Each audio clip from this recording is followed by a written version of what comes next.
Hello mga sangkay! Magandang araw po sa inyo and welcome back po sa aking YouTube channel. For today's video ay share ko po sa inyo yung paggawa ko ng ube custard cake. Pero bago po tayo magsimula ay please like at pakishare na rin po ng video ito. At kung ikaw hindi pa nakapag-subscribe, subscribe na yung aking channel at pindutin mo ng bell button para ikaw ay laging updated sa mga upload ko pang mga video.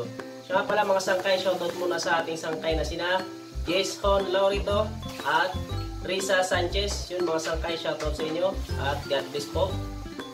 Nga pala mga sangkay, yung ating recipe ngayon na gagawin na ube custard cake ay meron po tayong tira na egg white. Bale yung ating tirang egg white mga sangkay is gagawin ko po siyang merengue cookies. So puntahan nyo na lamang po sa description yung aking paggawa ng merengue cookies. Nandun na po yung ating link. Pindutin nyo na lamang po para mapanood nyo po kung paano gumawa ng merengue cookies. So yung mga sangkay, simulan na natin ang paggawa ng ube custard cake.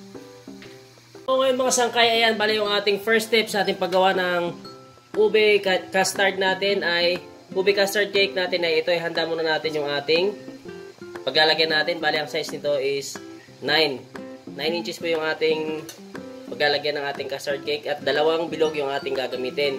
Yan ang ating unang gagawin, ihanda muna natin yung ating paglalagyan. At ang ating next step ay magtutunaw tayo ng light brown na asukal mga sangkay. Gagamitin natin na asukal is light brown. So ayan, bali tutunawin lang natin.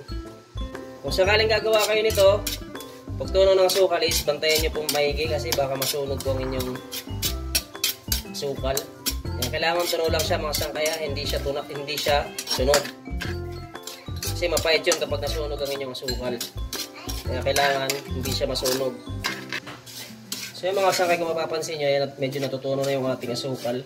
Huwag nyo hayaan na ganyan lang yung asukal. Haluin nyo po kasi baka masunog yung ilalim ng asukal natin. Kasi pag nasunog yan, mapait yan. Nuulit ko. Unang step natin, ihandain yung inyong lanera paglalagyan ng inyong custard cake.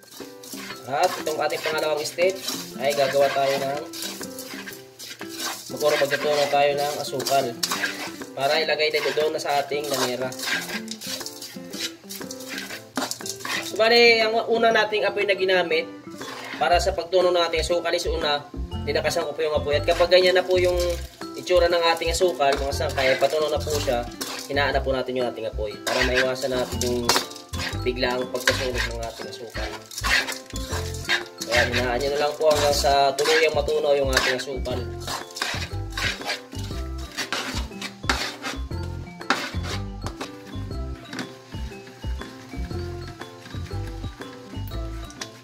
At ayun mga sangkay, kung sakaling natunaw na ninyo yung asukal, pwede nyo nang isalin sa inyong lanera.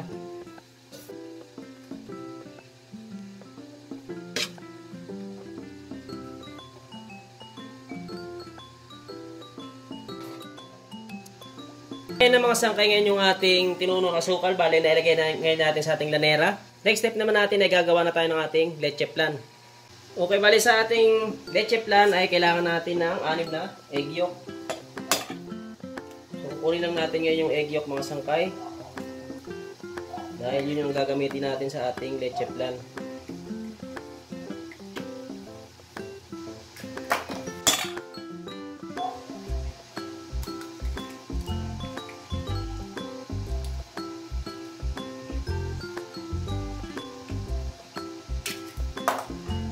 At yan ang ating egg yolk. Bali, tabi muna natin itong ating egg white. So, bali, ang ating egg yolk, ayan, haluin muna natin. Kasagin muna natin yung dilaw na yan. Ayan. At maglalagay ako ng vanilya, isang takip.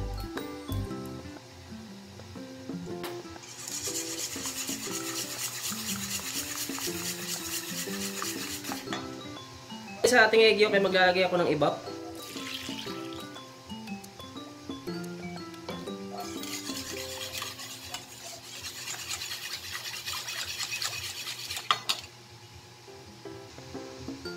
Yan. 1 1/2 cup na ibap.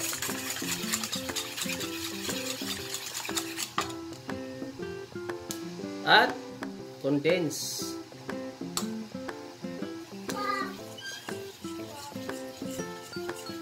Bale, haluin lang natin para yung tamis niya ay pantay yung kanyang tamis. Haluin lang natin ng maayos.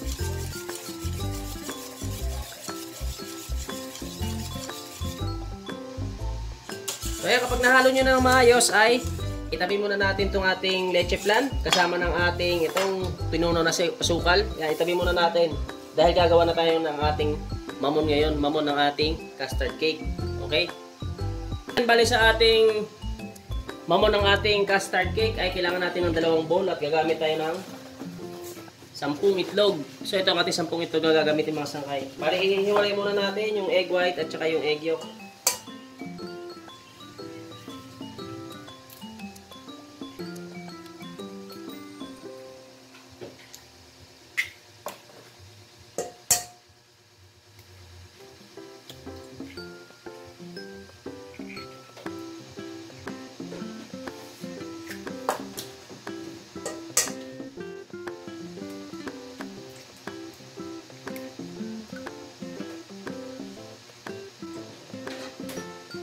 Kapag nahiwalay na natin yung egg yolk at saka yung egg white na 10 itlog ay dito muna tayo sa ating egg yolk. Okay, mix muna natin. Ilalagay ako ng vanilya, isang takip. At maglalagay tayo ng asukal. Next ay asin, baking powder,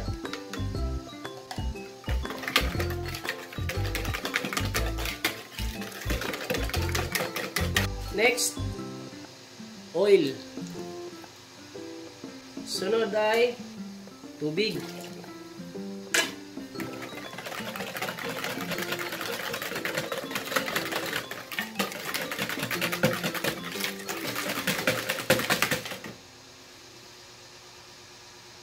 At ang sunod ay ang ating ubi flavor.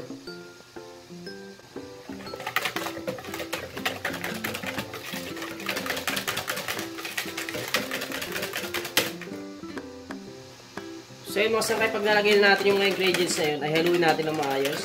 Bali, tunawin natin maayos yung ating asukal.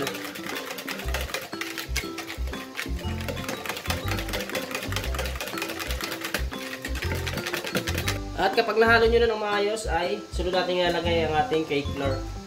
Yung balisalaan lang natin.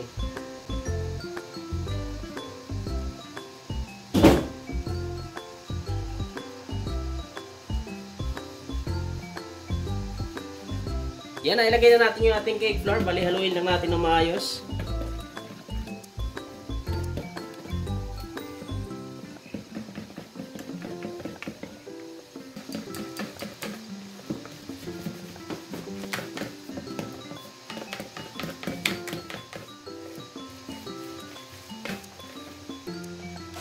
So yun mga sangkay, kung sakaling nahalo nyo na ng maayos, ay itabi na muna natin itong ating mixture. Bali, dito naman tayo sa ating egg white. Bali, dito sa ating isang bowl mga sangkay is kailangan natin ng mixer. Gagamit tayo ng mixer. At dyan sa ating egg white ay maglalagay tayo ng suka or vinegar. 1/2 tablespoon. Pero kung meron kayong cream of tartar po pwedeng ilagay. Kapalitan ng ating suka. So ayan. Suka yung aking ilinagay dahil wala akong cream of tartar. At kailangan din natin ng white sugar. So, ayan natin white sugar mga sangkay. So, ayun, kapag nahanda nyo na yung asukal, nalagyan nyo na ng vinegar or cream of tartar, ay pwede natin paikutin yung ating mixer. So, huwag nyo munang ilalagay yung ating asukal ha. Hindi ko pa linagay dito sa ating egg white. So, abangan nyo po yung next step natin kung kailan kailangan natin ilagay yung ating asukal.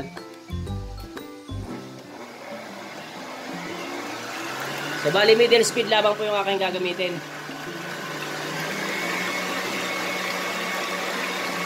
Kung mapapansin niya, dumami na yung ating egg white. Nagbababol-babol na siya. Ngayon na ilalagay na po natin yung ating white sugar. Bali, dahan-dahan lamang po natin ilalagay yung ating asukal mga sangkay. Huwag niyong bibiglayin ha. Habang umiikot yung ating mixer. Tinulit ko, dahan-dahan nyo lamang pong ilalagay yung ating asukal. Habang umiikot yung ating mixer. Hanggang sa maubos po ang ating asukal. Yan. Bali, yung ikot ng ating mixer ay low speed lamang po.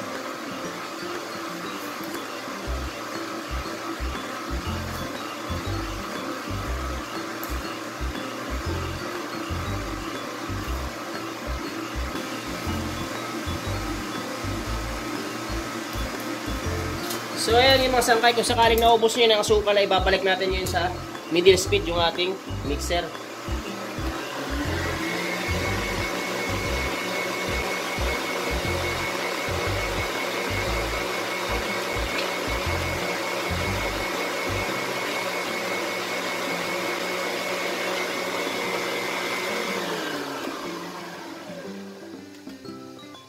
So ayan, baligay niya lamang po ako mag-mix ng ating egg white. Kung mapapansin nyo mga sangkayan, nasobrahan na sa mix ay parang nagtutubig ng inyong egg white. So ayan mga sangkay, ganyan lamang po yung aking pag-mix ng egg white.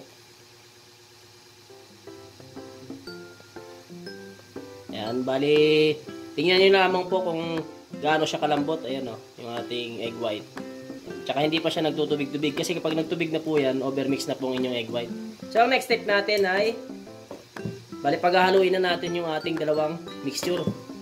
Ang ating next step mga sangkay, ipaghahaluin na natin yung ating dalawang mixture. Itong may ube at saka itong ating egg white.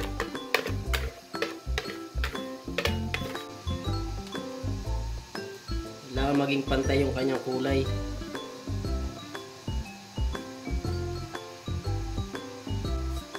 Then bali, simutin natin itong ating nasa isang bowl. Marami pang nakakapit sa ating bowl.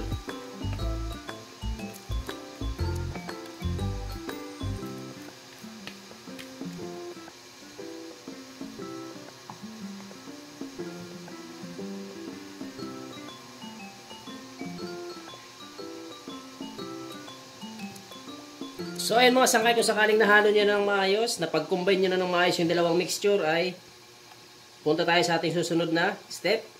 Balikan natin yung ating leche flan. Pala itong ating leche flan mga sangkay, ito yung ginawa natin kanina, di ba? Yan. Bali, sasalaan muna natin. Bago natin ilagay sa ating lanera.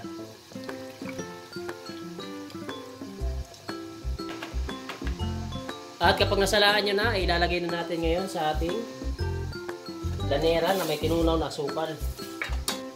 Bali, hahatiin natin ito sa dalawa mga sangkay. Yan, gagamit tayo ng cups para pantay yung dami ng leche flan. May lalagay natin sa bawat lanera.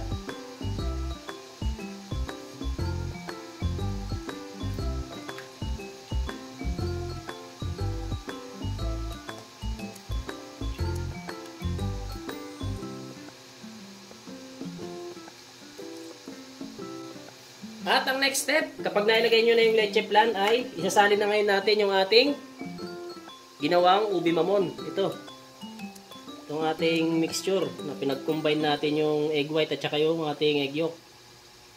Bali, hatiin lang din natin ito sa dalawa.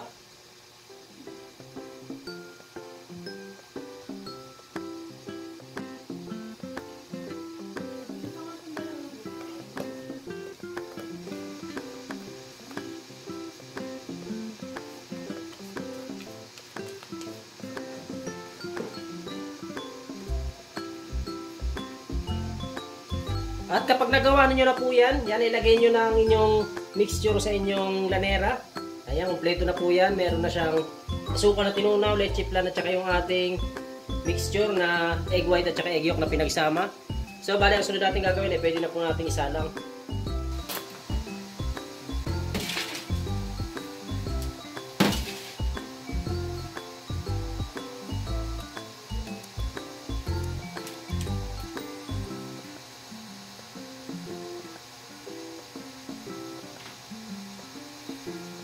So, bale, pagsalang natin mga sangkay, kung mapapansin nyo, meron tayong tray. Kailangan na lang yung tray ay walang butas mga sangkay ha, dahil maglalagay tayo dito ng tubig.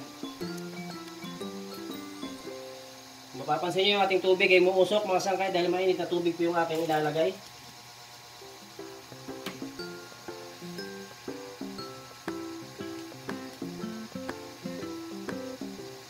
Yung init ng ating oven mga sangkay ay 160 degrees Celsius at ang gagamitin natin nga po ay katamtaman lamang po. Katamtaman ng lakas. So ngayon ay sasalang na po natin yung ating ube custard cake.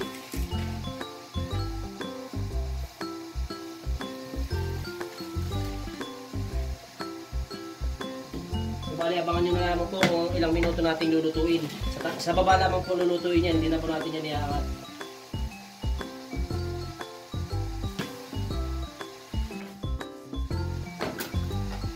Mga sangkay, bale, after 1 hour and 15 minutes, simula nung ating sinalang yung ating ube custard cake, ay check natin. Bale, gagamit tayo ng stick. Tusukin lang natin kung may didikit ba. Kung wala nang didikit, ibig sabihin luto na. Yan, tusukin lang natin sa gitna.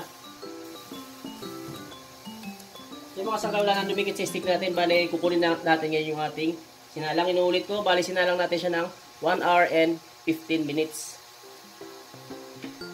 Yan mga sangkay, bali naalis na natin sa oven. Bali, rest muna natin ng ilang minuto para yung gilid niya ay humiwalay siya sa, yung ating mamon ay humiwalay sa gilid ng ating lanera. So bali, bago natin siya ilipat ng lalagyan ay rest muna natin mga ilang minuto. Okay? Okay, bali ililipat na natin ng lalagyan yung ating custard. Ube custard.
At ayan ang mga sangkay ang finished product ng ating ube custard cake. So bali, papalamigin muna natin yung ating custard cake bago natin i-slice mga sangkay. Yan yung ating ube custard cake.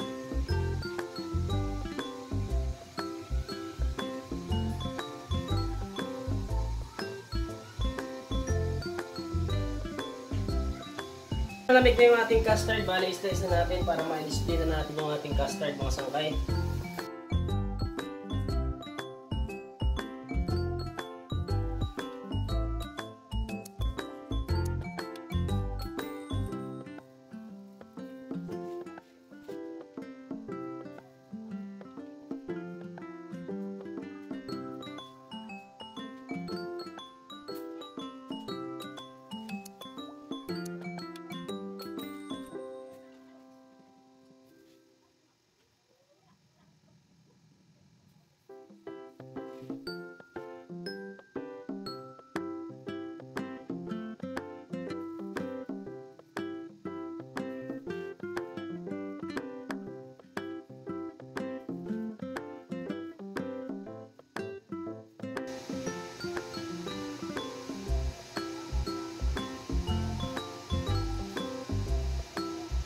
Finished product mga sangkay ng ating ube custard. Ayan. Ube custard cake. So na-slice na natin. Bale, pwede na natin ngayon i-display para may benta na natin yung ating ube custard cake.